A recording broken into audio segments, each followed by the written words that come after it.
She was thrown out of the ballroom in front of hundreds of people. No one spoke up. No one looked at her like she was a human being. Only laughter, cold glances, a dress of linen mocked by silk and sequins. A voice that cut her like glass. Did she think this was a farmer's market? It was supposed to be a peaceful evening, a teacher giving what little she had to help children in need.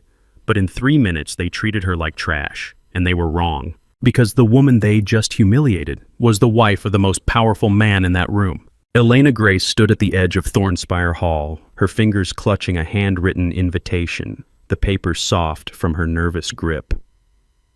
The grand marble venue glowed under chandeliers that dripped light like liquid gold. Violin music wove through the air, delicate yet commanding, as high society guests swirled in head-to-toe designer wear. Women in glittering gowns sipped champagne, their laughter sharp as crystal. Men in tailored tuxedos leaned close, their whispers thick with ambition. The hall's vast columns loomed, polished to a mirror sheen, reflecting the crowd's opulence and Elena's quiet presence, a shadow in soft ivory linen. Her dress was simple, flowing gently to her ankles, its sleeves long and slightly flared. She'd chosen it from a small boutique in Brooklyn, drawn to its understated elegance, the way it felt like a second skin. Her shoes, worn flats with a faint scuff on the toe, were comfortable, practical. She'd walked miles in them, grading papers at her kitchen table, reading stories to her third graders. Her dark hair was swept into a loose bun, a few strands framing her face, and she wore no jewelry, no makeup beyond a touch of lip balm. In her hands, the invitation bore her name in careful ink, a personal letter from the gala's organizer, thanking her for her donation. No QR code, no embossed gold, just words, sincere and plain. Elena took a breath, her eyes scanning the room. She'd never been to a place like this, where wealth hung heavy as the velvet drapes, where every glance felt like a transaction. She'd come for the children, her students, their families, the ones who needed books, coats, a chance. Her savings, every spare dollar from her teacher's salary, had gone to this charity, a fund for underprivileged schools. She hadn't expected an invitation, hadn't wanted fanfare. But the letter had arrived, and she'd felt a quiet duty to show up, to see where her sacrifice would land. She stepped forward, her flat silent on the marble floor. The crowd parted slightly, then closed again, their eyes skimming her like she was invisible. A hostess in a sleek black dress, her hair pulled tight, approached, her smile professional but thin. She scanned Elena from head to toe, her gaze lingering on the linen dress, the scuffed shoes. "Sorry, this is a private event," she said, her voice clipped. "You might be looking for the kitchen entrance?" Elena's lips curved into a polite smile, her voice soft but steady. "I was invited. I'm Elena "Your name's not on the list," the hostess interrupted, glancing at a tablet glowing with names and check marks. "Please step aside for the real guests." Elena held out the letter, its edges slightly creased. "This is my invitation. It came directly from..." The hostess barely glanced at it, waving a hand. "Handwritten invites? We only take digital check-in. We don't accept printed stationery." Her tone dripped with disdain, as if Elena had offered a napkin scrawled in crayon. A murmur rippled nearby. Guests turned, their eyes narrowing. A woman in a sapphire gown, her neck draped in pearls, whispered to her companion, loud enough to carry, "Is that linen?" Her friend, clutching a sequined clutch, stifled a laugh. Did she think this was a farmer's market?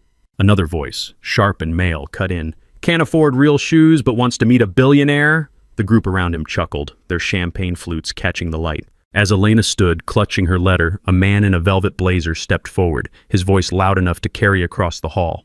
"Look at her, playing the victim," he jeered, swirling his whiskey glass. "Bet she wrote that note herself to crash the party." The crowd around him erupted, their laughter sharp as shattered glass, phones flashing as they snapped photos of her stained dress. A woman in a gold gown leaned in, her perfume heavy, her words venomous. "She's embarrassing herself, and us, just by standing there." Another guest, his cufflinks glinting, mimicked her soft voice. "I'm invited," in a high-pitched whine, sparking more chuckles. Elena's face remained still, her eyes fixed on the chandelier above, but her knuckles whitened around the letter. Their cruelty wasn't just words, it was a performance, a feeding frenzy, stripping her bare for sport. Elena stood still, her face calm, her hands clasped around the letter. She didn't flinch, didn't raise her voice, but her eyes, hazel, deep as autumn, held a quiet storm. She felt the weight of their stares, the way they stripped her bare, judging her worth by the thread count of her dress. She wanted to speak, to explain, but the words stayed locked inside, heavy as stones. A woman approached, her presence commanding the room's attention. Vanessa Laurie, dripping in diamonds, her scarlet gown hugging her like a second skin. Her blonde hair was swept into an elaborate updo, and her eyes, cold as slate, scanned Elena like a cheap accessory. "Sweetheart," Vanessa said, her voice honeyed but sharp. "This party isn't for people like you. Try a local church fundraiser. No dress code needed there." Vanessa Laurie circled Elena like a predator, her heels clicking a deliberate rhythm. "You thought you could waltz in here?" she said, loud enough for the nearest tables to hear. "This isn't a thrift store, darling. You're out of your depth." She flicked her wrist, signaling a waiter, then, accidentally, knocked a tray of canapes toward Elena, letting shrimp and sauce splatter across her dress.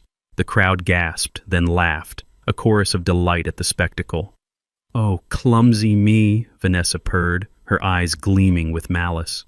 A nearby guest whispered, "She's done for now," as others joined in, their voices overlapping. What a mess. She should have known better. Elena stood frozen, sauce dripping onto the marble, her dignity under siege, yet her gaze remained steady, unshaken. Vanessa Laurie's face drained of color as Alexander's words echoed, her diamonds now a glaring spotlight on her shame. Guests turned away from her, their whispers sharp. "She's finished. Hawthorne will crush her."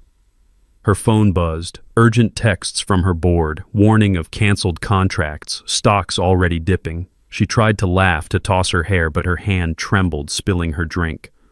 A woman who'd fawned over her earlier stepped back, her smile gone, leaving Vanessa alone in a sea of averted eyes.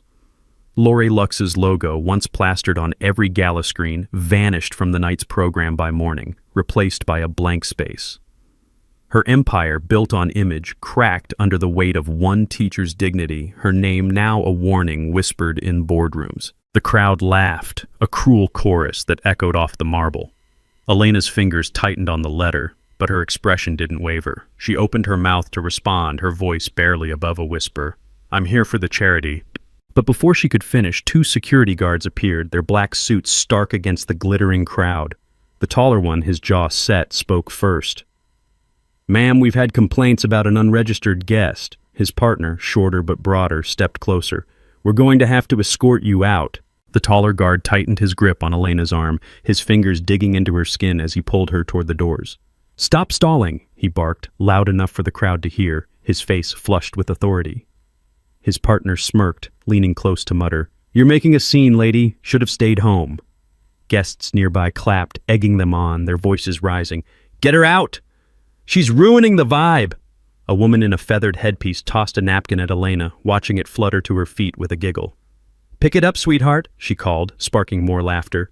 Elena's heel caught again, her arm aching, but she didn't cry out, didn't beg. Her silence only fueled their scorn, their cheers a wall of noise closing in. Elena's heart quickened, but her face remained serene. "There's been a mistake," she said, holding out the letter again. "If you just—" The taller guard grabbed her arm, his grip firm but not rough. "Let's go, ma'am." She tried to keep her balance, but her worn heel slid across the glossy marble, a faint squeak breaking the violin's hum. The crowd's laughter grew louder, their phones discreetly raised, capturing her stumble. Her eyes stung, not from pain but from the weight of their cruelty, the way they saw her as less than human. Then, a glass tilted. A woman in emerald silk, her lips curled in a smirk, let her wine, accidentally, spill. The red liquid splashed across the hem of Elena's dress, soaking the ivory linen, pooling on the floor. "Oops," the woman said, her voice loud enough for all to hear.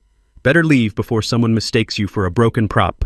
The woman in emerald silk stepped closer after the wine spilled, her smirk widening as she surveyed the damage. "Oh, honey, that dress is ruined," she said, her voice dripping with mock pity. "Maybe you can scrub floors to afford a new one." The crowd roared, their phones out, filming the stains spreading across Elena's hem. A man in a bow tie shouted, "Someone get her a mop!" As others chimed in, their taunts relentless. "She's a walking disaster. Bet she's here for the free food." Another glass tilted, champagne this time, splashing her sleeve, the cold liquid soaking through. Elena's hand shook, the letter crumpling further, but her face held no anger, only a quiet resolve that made their cruelty seem small, desperate. The crowd roared, their laughter a blade. Elena's hand trembled, the letter crumpling slightly in her grip.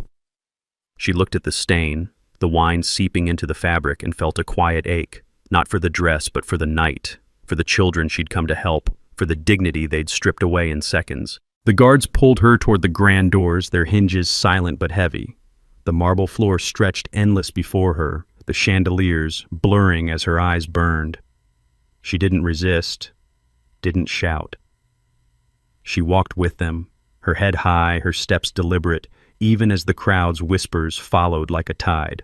Just as the doors began to close, a voice sliced through the room, clear and commanding. "She's with me." The music faltered. The crowd turned, a collective gasp swallowing the air. A tall man in a tailored black suit stepped forward, his presence like a storm breaking. Alexander Hawthorne, the elusive tech billionaire, his name a whisper in boardrooms, his face a rare sight in public. His dark hair was swept back, his jaw sharp, his eyes, gray as steel, locked on Elena. He moved with purpose, every step deliberate, the room bending to his gravity. Gasps rippled through the guests. No one had known he'd attend. His company, Hawthorne Industries, was a titan, its innovations reshaping cities, its investments shifting markets. He was a myth, a shadow who avoided galas, cameras, crowds. Yet here he was, crossing the marble floor, his gaze never leaving the woman in the stained linen dress. He reached Elena, his hand finding hers, warm and steady. The guards froze, their grips loosening, their faces paling. He didn't acknowledge them, didn't look at the crowd. He saw only her. "This is my wife," he said, his voice low but resonant, carrying to every corner of the hall. "Elena Grace Hawthorne, the woman you just humiliated. The woman who wears no designer labels, but has more dignity in her silence than any of you do in your diamonds." The room went still, the air thick with shock. Vanessa Laurie's smile vanished, her diamonds dull under the weight of his words.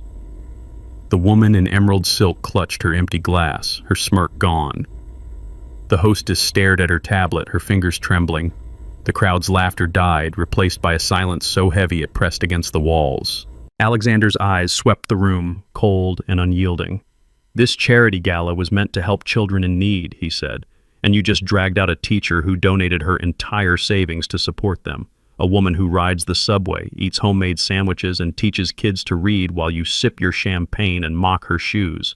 He paused, letting the words settle, sharp as glass.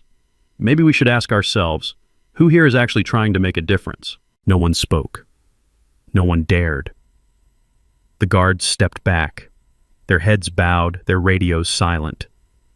Elena stood beside him, her hand still in his, her face calm, but her eyes alive with something fierce, something unbroken. She didn't need to speak, her presence was enough, a quiet force that filled the room. Alexander turned to her, his expression softening, his voice dropping to a whisper only she could hear. "You okay?" She nodded, her lips curving slightly, a smile that held no anger, only grace. He squeezed her hand, then faced the crowd again, his tone final. "Enjoy your evening. We'll be staying." He led her back into the hall, the crowd parting like a sea.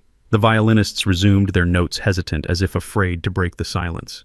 Elena walked beside him, her stained dress catching the chandelier light, the wine a badge of their cruelty, her dignity a shield. Guests avoided her gaze, their phones lowered, their whispers stilled. Vanessa Laurie stood frozen, her diamonds no longer sparkling, her face a mask of panic. The woman in emerald silk slipped toward the back, her glass abandoned on a table. The hostess fumbled with her tablet, her confidence shattered. Elena and Alexander stopped at the center of the room, near a table draped in white silk, its centerpiece a cascade of orchids. He pulled out a chair for her, his movements deliberate, a quiet claim of her place. She sat, her back straight, her hands folded, the letter still in her grip. He took the seat beside her, his presence a wall between her and the room's judgment. The gala continued, but the air had changed. Conversations were muted, laughter forced. Guests glanced at Elena, then away, their faces tight with shame or fear.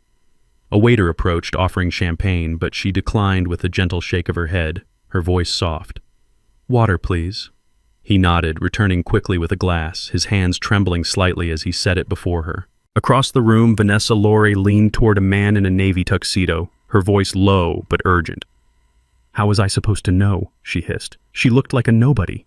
The man, his cufflinks glinting, shrugged, his eyes darting to Alexander. You picked the wrong target, Vanessa. He doesn't forgive. Elena sipped her water, her gaze steady, taking in the room. She felt their eyes, their whispers, but they no longer cut. She thought of her students. Lila, who loved drawing stars. Jamal, who read slowly but never gave up. Maria, who shared her lunch when Elena forgot hers.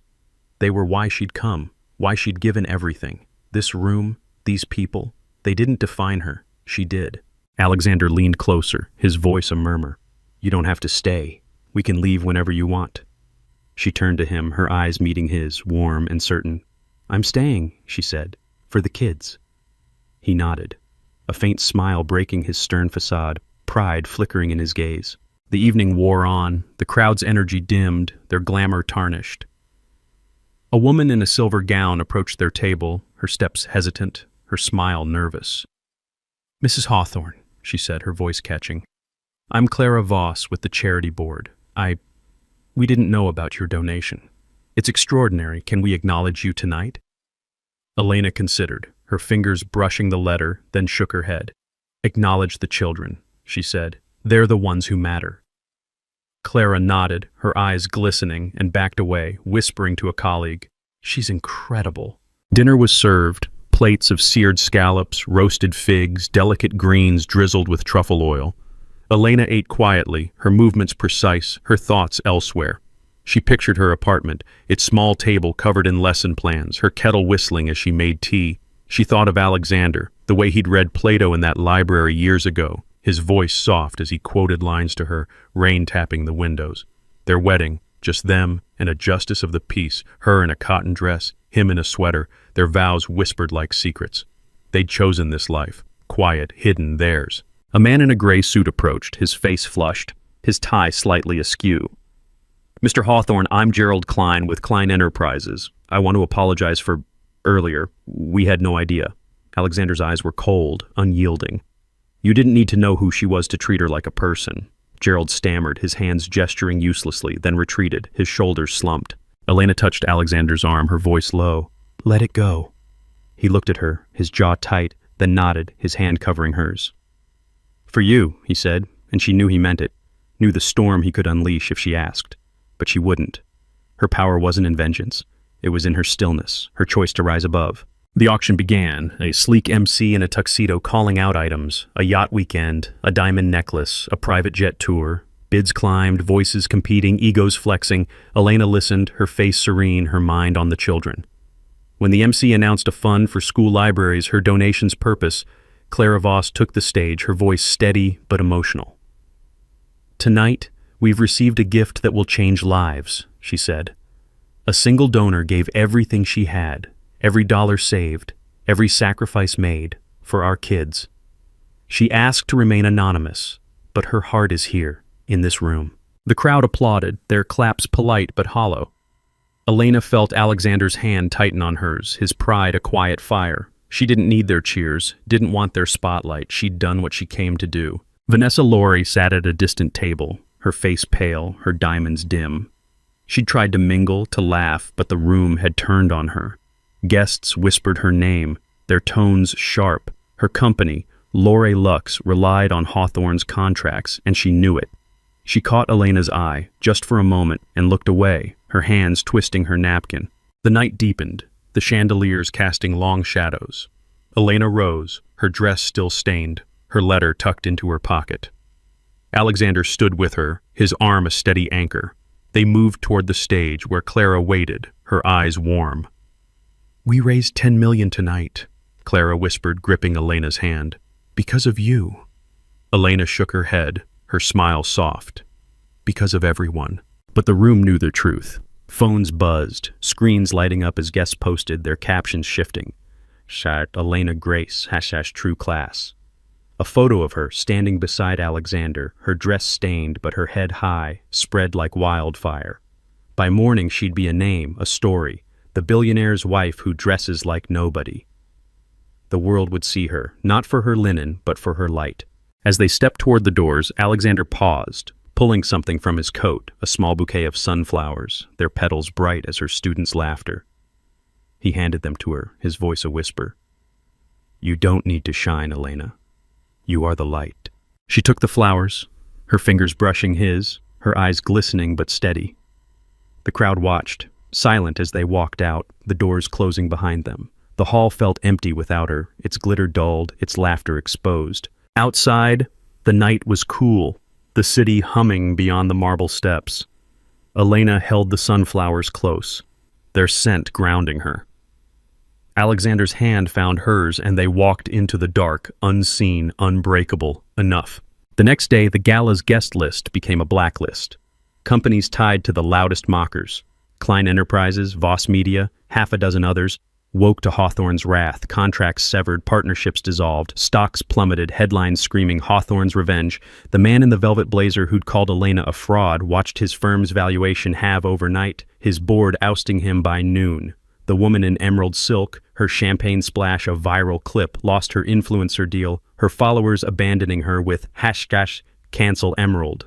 Guests who'd laughed now scrambled, their apologies flooding Elena's inbox, ignored. The room's cruelty, once a fleeting thrill, became their ruin, each name tied to a teacher's quiet stand, her grace, their undoing. If this story hit your heart like it hit ours, don't forget to like, comment your favorite twist, and subscribe. Because real class never shouts, it stands in silence and changes the room.